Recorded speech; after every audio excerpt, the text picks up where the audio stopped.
Arsenal legend Thierry Henry believes that Arsenal should have won some more silverware under Mikel Arteta. He said for the last 3 years, Arsenal have been in a situation where they should have at least brought one cup or reached a final. Manchester United have played in 5 finals in the last 5 years, the United that everyone laughs at. So I do understand when people ask the question, surely you should compete for a trophy. Frank and Luis are still with us. He's questioning the progress here. Is it fair, though, Luis, him questioning the progress of Arteta after the amount of time he's been there now, since 2019? Yes, I think football-wise, we can agree with Arteta that they got a fantastic team. There's so much talent over there. They play a very nice football and very enjoyable football. But in the end, we are talking about a team that has got a history, and the history on these kind of teams become bigger when you win trophies, and not being near. Yes, near because in the last 3-4 games of the season, they've been close to win the Premier League, but in the end, they managed to get away and to don't have the consistency that is needed. They didn't manage to get in any of the finals, and let's don't forget they have 4 finals that you can play. Well, not counting the Premier League, but the rest of the competition, you can manage to at least get in one of them. After you can win it or you can lose it, but at least reach there and try to get something. That's something that for a team like Arsenal needs to be a thought over there. There needs to be a warning because there is something that is missing. I don't know if it's the lack of experience. After 3 years, I think that you are already over that. But there is something missing. There is a piece missing when the important moments arrive that this team crumbles. And Arteta needs to find it out what it is, because I'm not sure if Arsenal can allow themselves to, for the 4th year in a row, with the money they are spending this year already, thinking about bringing Zubimendi, players at the front, centre forward, players to add that he's been adding every single year, to don't win a trophy. So I agree 100% with Thierry Henry when he says that this team is built to win trophies. It's second in the Premier League, a second place finish for 3 straight years now. If you were to look at that in final terms, that would be runner-up in Premier League finals. Yeah, I'm kind of in the middle with this one. I kind of get what Thierry Henry's trying to say, but he is right. You know, Man United, 5 finals, 2 trophies, and we're still laughing at them. But who would Manchester United rather be? They'd absolutely 100% rather be Arsenal and be trying to figure out the last piece of the puzzle, because that's where Arteta is. Unfortunately for him, he's now reached the stage where he has to find that now. You know, they've backed him in terms of money and buying players. You know, 100 million in Declan Rice is a great example. And so this coming year, I think, is the big year. You know, you can't argue with semi-final in the Champions League. You can't. Some wouldn't argue with being second in the Premier League. But the fact is that he's running out of time now. Next year has to be the year where he takes a significant step towards the Premier League. And I don't think a Carabao Cup next year is going to be enough. So in terms of silverware, I don't think it's as straightforward as that. They've had their injuries. They really need their striker. Is that the number 1 priority, Ali? Well, it would be my only priority if I were Arsenal. Yeah. And let's not forget that in a semi-final of Champions League, they're trotting out Mikel Merino as your striker. Now, look, Mikel Merino is a serviceable player, but he's not a striker. And even if you have been putting out Kai Havertz, I would be telling you exactly the same thing. Serviceable player, but not a striker. And so, what is the standard of success now for Arsenal? Because they've done everything but win. They've done everything in terms of their progress but win. And what I think, and it's something that I brought up in the past, is what I think is really damning evidence is the fact that this year in particular, in the Premier League, almighty Manchester City took a free fall. Free fall. And so there was the opportunity for Arsenal to be next man up. They were supposed to be the team that would climb up and take that space that Manchester City left completely wide open. And out of nowhere, Liverpool, with a new manager in place, and there were questions as to how he would handle the transition from Jurgen Klopp to Arne Slot, he gets his team up there very early on in the season, and the Premier League was never close. It was always under control by Liverpool, and Arsenal never really challenged. And that, I think, is damning. That, I think, is problematic because the opportunity was there. You did not take it. So then you hang on to what else could you win? And then coming up short in these other competitions, then it all starts pointing back to Mikel Arteta, and it all starts pointing back to the window of opportunity is closing. And as it gets closer and closer and closer, the pressure ramps up higher, higher, and higher. And guess what? Manchester City will not be nearly as bad next season as they were this year. You imagine Liverpool maintain a level of performance. In fact, if you believe the rumors as to who they're signing, you're thinking, my goodness, Liverpool is here to stay for a long time. And what is Arsenal doing when you still don't have a striker? They're standing still, and there are teams that are going by them. Frank, what did you think of what Thierry Henry had to say about his old club?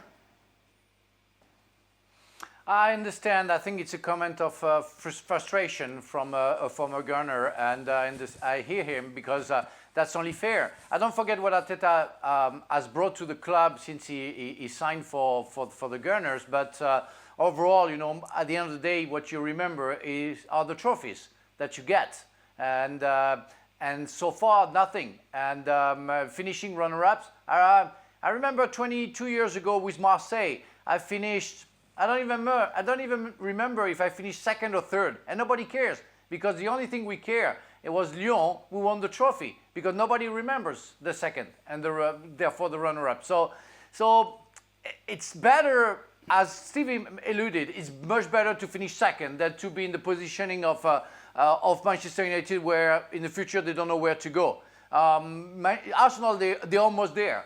They made a mistake last season not getting a striker, and we talked about that. And they have to do so in order to maybe challenge Liverpool and Manchester City or maybe another club. So then they're almost there, but they have to get it because otherwise Arteta won't stay at the club. You know, you cannot finish runner-ups for the fourth time or even worse. So I want to come to Luis in just a minute on Zubimendi, but because we're talking about strikers at the moment, I want to come back to you, Ale, because Benjamin Sesko is said to be top priority for them to come in as that striker. There are others that they are monitoring, but that's a player that they're looking at. How would he fit into this Arsenal team for you?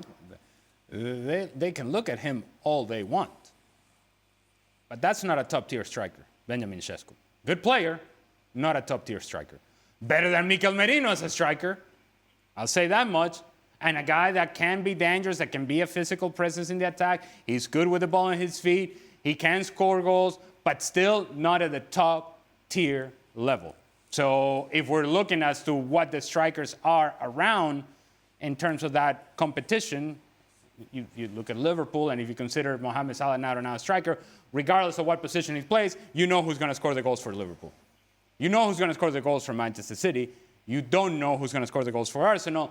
Benjamin Sesko will go halfway there to fulfill that responsibility, but still not a top-tier striker. Okay, in the middle of the park then, let's talk about Martin Zubimendi, if we can. That's said to be very close, Luis. What's he going to bring to this side?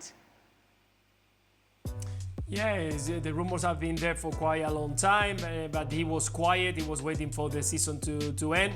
And now probably we'll see a little bit more about Zubimendi. He's a very talented player. I mean, he's a player who gets the rhythm of the game. When the ball is on his feet, you know that he's always safe. He's going to build up from the back, helping and allowing the players like Partey or the players like Declan Rice to arrive in the second line. Him always being as a holding midfielder, covering the spaces, helping the back centre backs to bring the ball forward in a nicely way. Even he can stick at the back and play as a centre back and make it as a 3. So he's a very complete player. I think he's a player who is going to add quality and talent into the middle of the field for this Arsenal side. So he's more wood to the fire in the middle. But I think that Arsenal doesn't need much into the centre because I think they got enough players to be strong and to rotate. Exactly. But definitely Zubimendi, he was linked also to Liverpool quite a few months back. I think it will be a fantastic add to this Arsenal.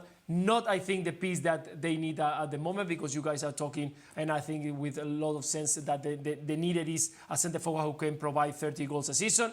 But of course, with this talent of play and the experience that he had at the Real Sociedad, I think it will be a fantastic add. Frank? Yeah, I'm surprised. You know, I want to think.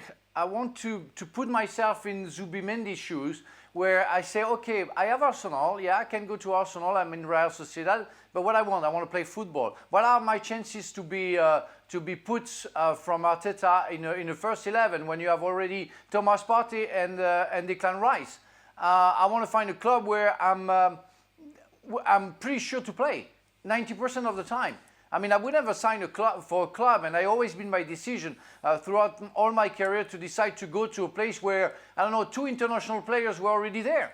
And I wouldn't have the chance to play unless they may be injured. I'm wondering if Zubimendi will make the right choice to go to Arsenal.